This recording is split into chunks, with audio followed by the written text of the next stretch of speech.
Hi, I'm Becca, Hi, I'm Emma. and this is Life in Quarters. Part of being a highly successful, highly ambitious person who has so many passions and is just like so talented is having a reliable decompression routine. And I haven't been having that for the past week, and Emma has also not been having that for the past week. But we had one. We had one locked in. Yeah. And it worked so well for us, and we were living our best lives.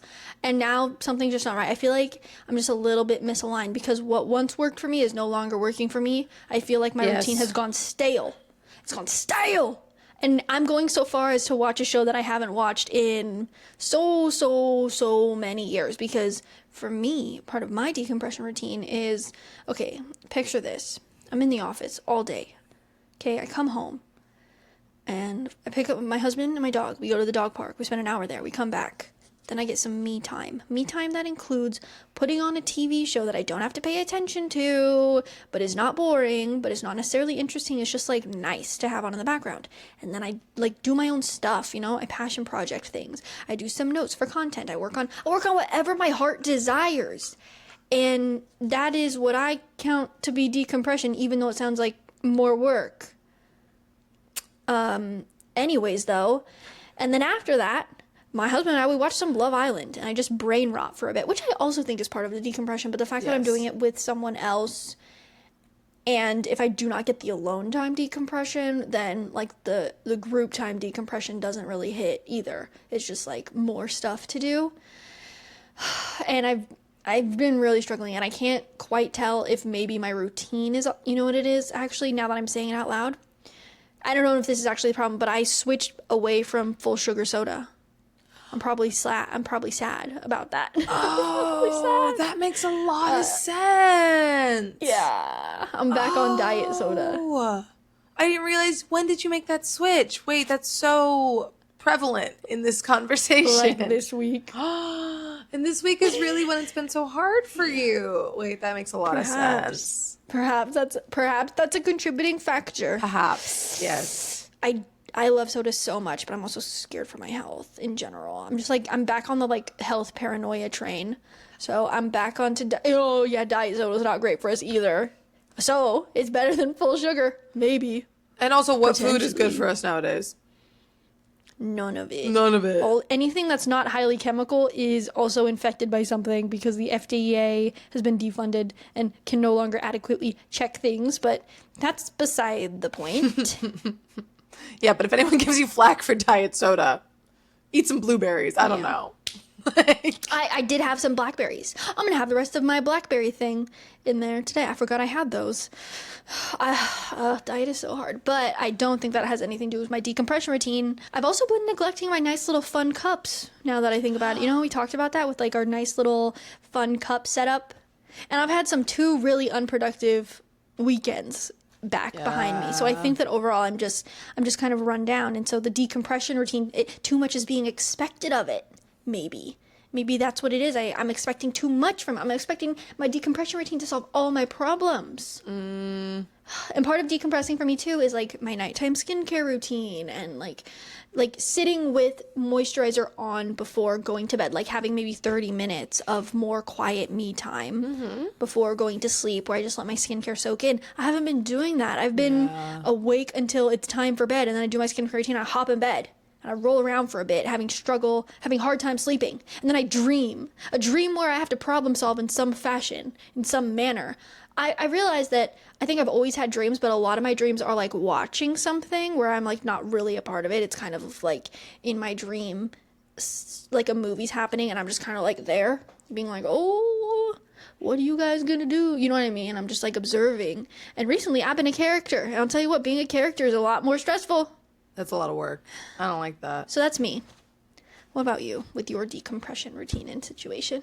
There's been none. I mean, I got some yesterday and a teensy tiny bit today. We're going to try and get some before bedtime. Typically, when I'm like in peak decompression time, I have like an hour. I love waking up 2 hours before I have to like do anything. And that's like key decompression time where I like wake up, no one needs anything from me, no one even knows I'm awake. I'm gonna journal, I'm gonna read some sort of triggering book about trauma because I love doing that in the morning. I'm gonna Something to chew on for the day. Yeah, exactly. I get to learn. Exactly. Get me a little amped. Give me some cortisol.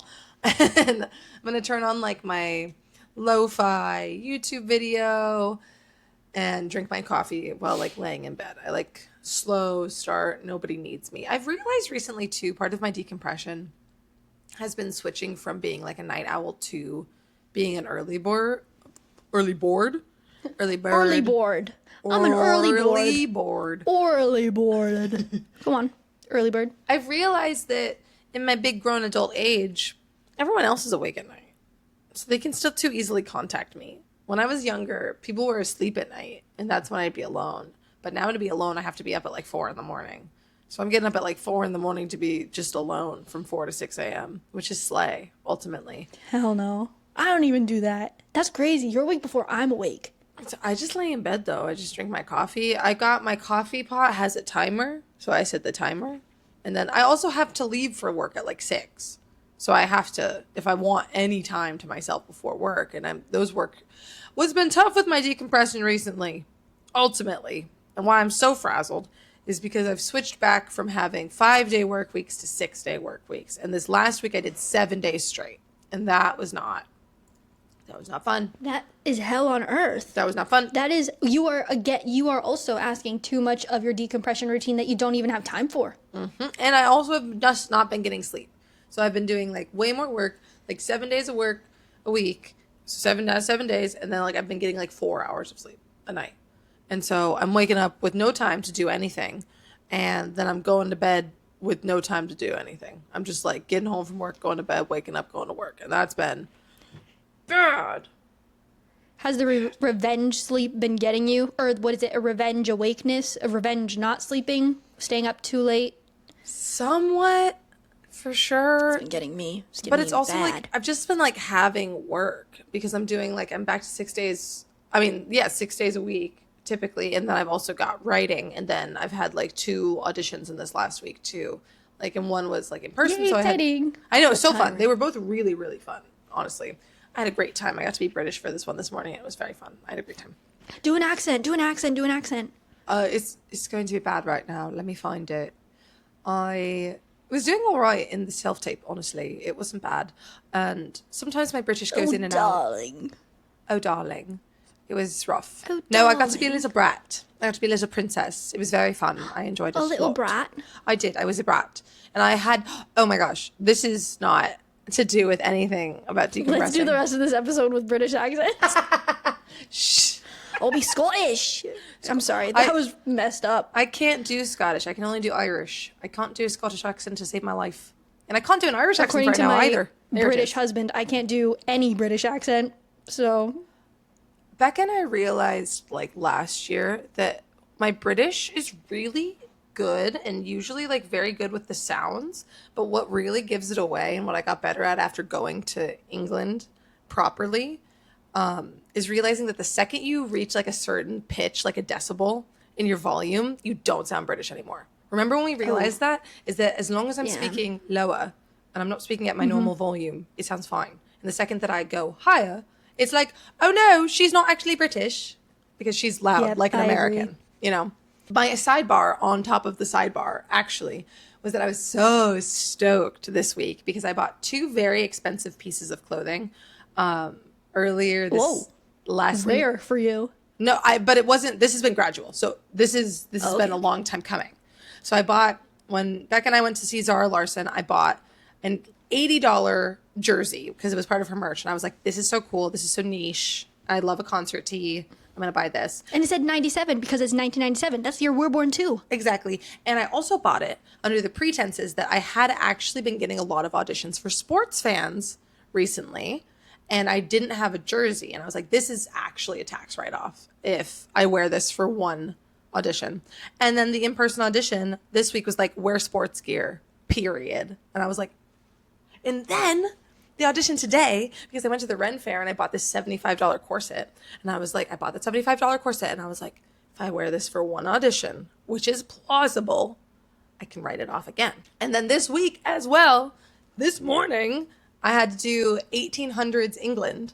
And so I was like in the corset. Another proof point. So I was really... We love a tax write-off. Yeah. But back to decompression. I have not been able to decompress whatsoever. I have been so tired. But I think yesterday I kind of got back into it a little bit. It was the first day I had where I didn't have to like leave my apartment whatsoever. And it was really slow moving. And one of my friends made fun of me too, because when I decompress, I really just like do very triggering things.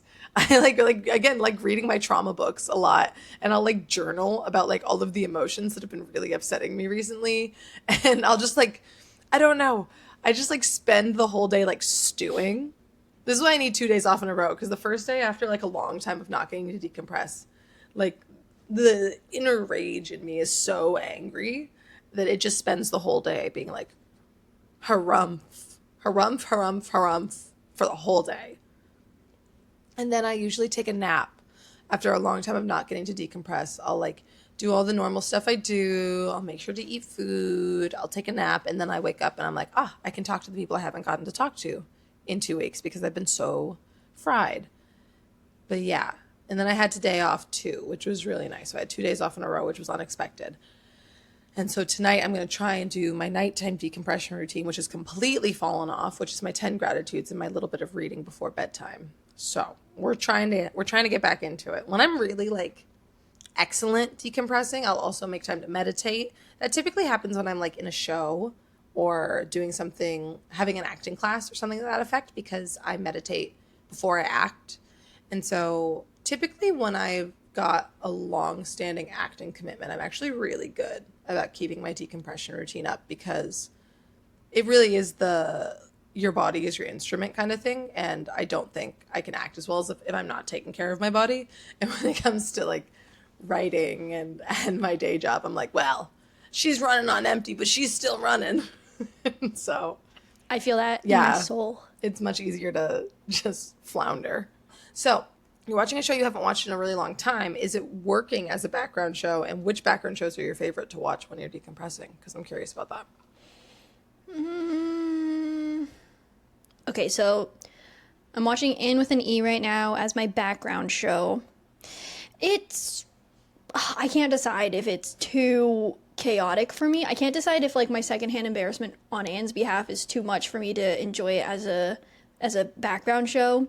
The other background show I attempted, which I think I'm interested in, but is not really a good background show, is Criminal Minds. Oh, interesting. Which is like really left field for me. Yeah. I like hate murder mystery shows unless it's like a Sherlock Holmes. Yeah. But I started watching Criminal Minds because a lot of it has been popping up on my For You page. On my For You page. On my For You on page. My For You page. And I get annoyed because I don't get to see the second half of it, and I'll spend time on my For You page trying to trace back, where's part 2 of this, where's part 3 of this, like, just watch this show. So that's what I'm doing. The other one I want to watch is The Mentalist with, I've literally never heard of it before outside of TikTok, but it's like, his name is like Jane, something Jane. Jane's his last name. It really confused me at first when people were calling him Jane. I was like, not to be that guy, but I'm confused as to why they're calling you Jane. Like, what is this? It's his last name. I see. But I wouldn't have gotten there quickly either. But in Criminal Minds, you kind of want to pay attention because, you're learning stuff as it goes, picking up clues. You want to try and figure it out before they figure it out. And I'm not doing anything. And I'm not sure if it's going to give me nightmares as well about being kidnapped and stuff like that. So I'm treading lightly with Criminal Minds. But for Anne with an E, again, I'm not sure. My usual go-tos, which I watch on heavy rotation, like months at a time, I'll just restart the same series over and over and over again. Most recently, it's been Freerin, as well as Apothecary Diaries. Such good choices. As well as Gilmore Girls held that spot for literal years. I would just rewatch Gilmore Girls over and over and over and over again when I was like peak stress. And then I think there's Dairy Girls. I was gonna say Dairy Girls. Love that. Yeah. I put that on when I'm doing my nighttime routine. I love a Dairy Girls moment, and I'll skip certain episodes. So my favorite ones to watch are the like high school reunion for the parents. I love that episode.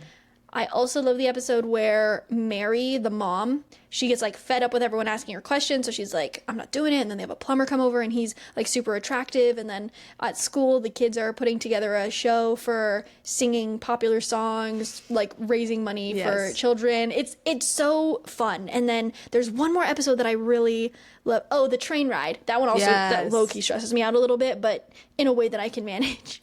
Yeah. They're just so funny. I really enjoy it. I've considered watching Anne with an E. What is it about exactly? There's a girl. She's an orphan. She's ginger. She's a little ugly by like standards or whatever, right? She's a little ugly, and she gets adopted by mistake because they wanted a boy, and then they're like, well, send her back. And then they're like, no, never mind. We'll keep the girl. And the people who adopt her are brother and sister.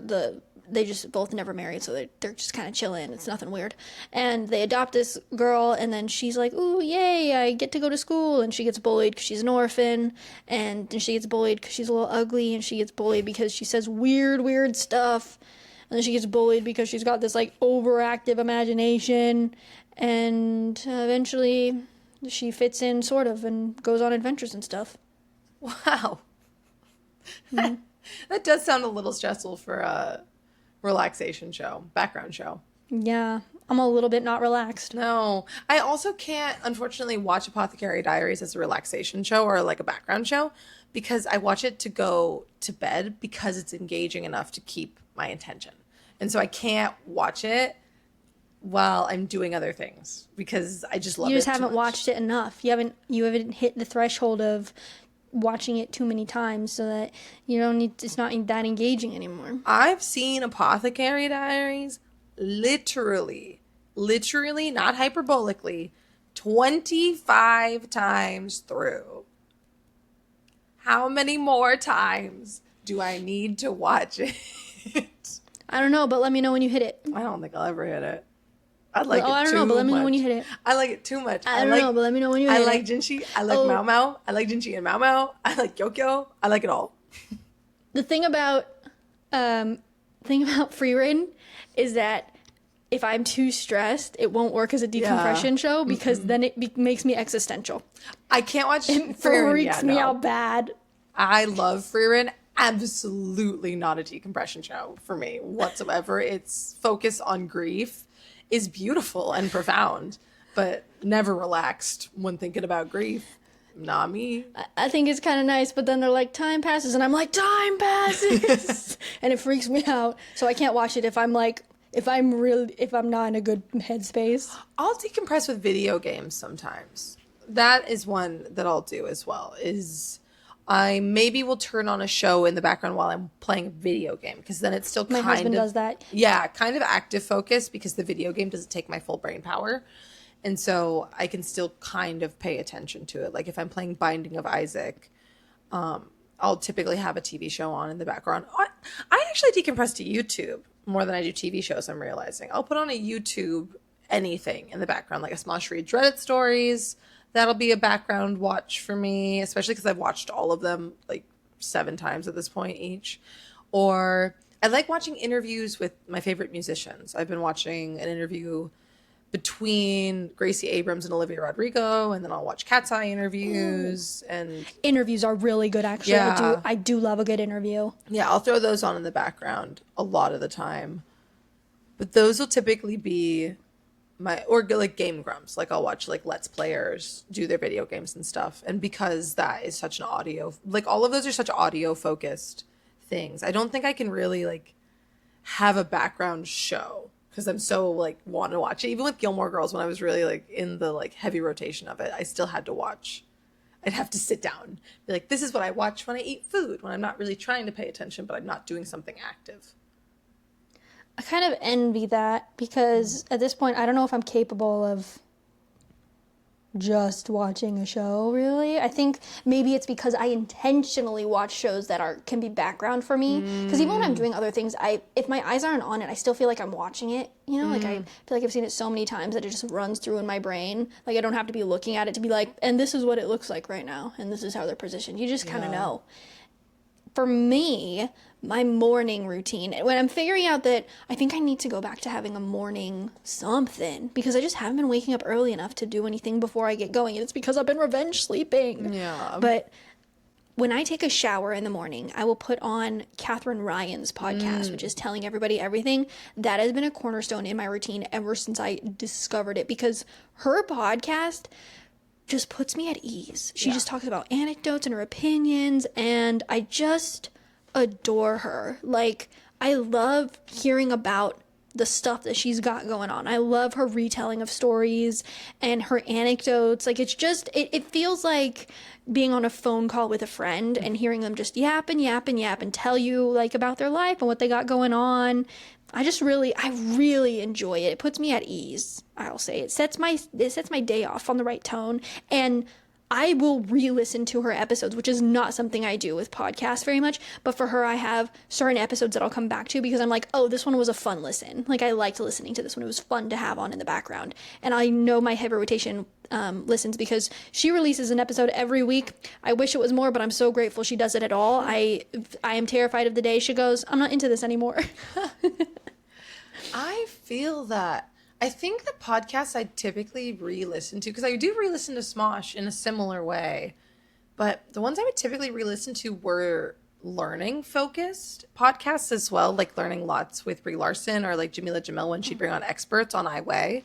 And I'm thinking because also my decompression books are so learning and science-based, I'm wondering if just like having that activation in my brain makes rest feel productive enough that I can rest, you know, because with ADHD it's so hard to just rest. I'm wondering if it like stimulates the dopamine enough where I feel the productive movement forward at the same time, because I'm figuring something out. That's why I really like reading books about psychology.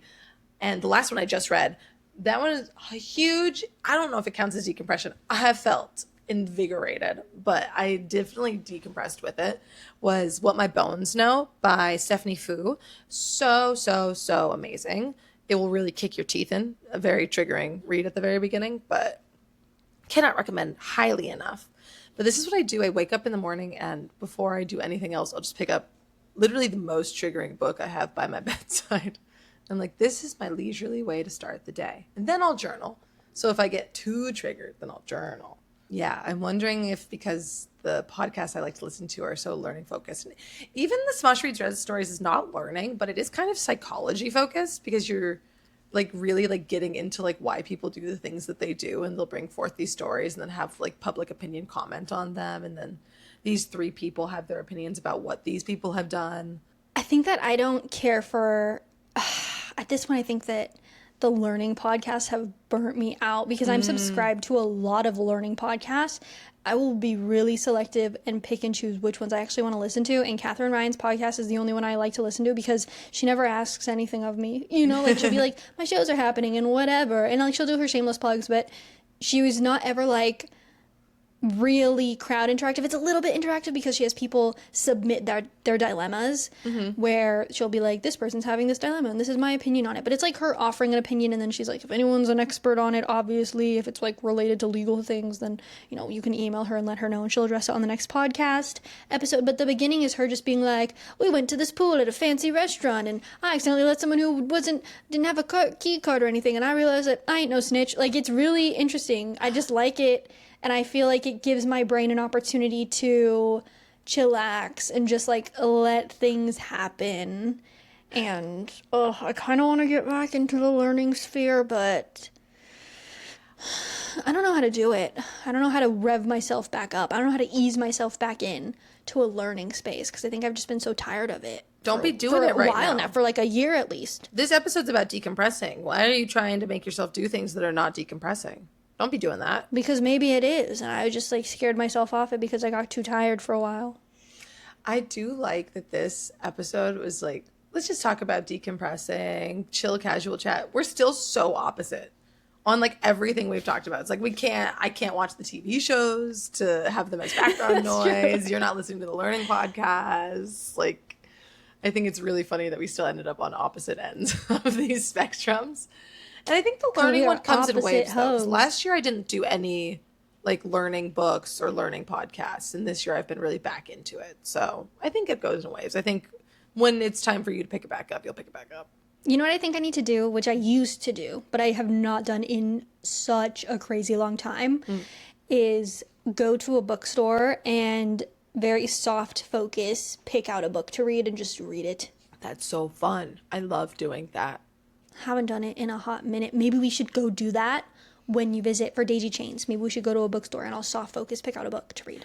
I think that'd be so fun. I would love to go to a bookstore, and I have so many books already, but I just don't think you can ever have too many books. I just put my first books out on my bookshelf in my new apartment, and it finally feels homey. Well, it's felt homey the whole time. It's a very homey place that I've created. But I feel like once you have books out, it's like, yeah, I'm literate. I'm well read. I really like to take care of my brain, and I'm so interesting and intellectual. And I just love to read. Have you read the classics? No, I only read things that are true. Yes.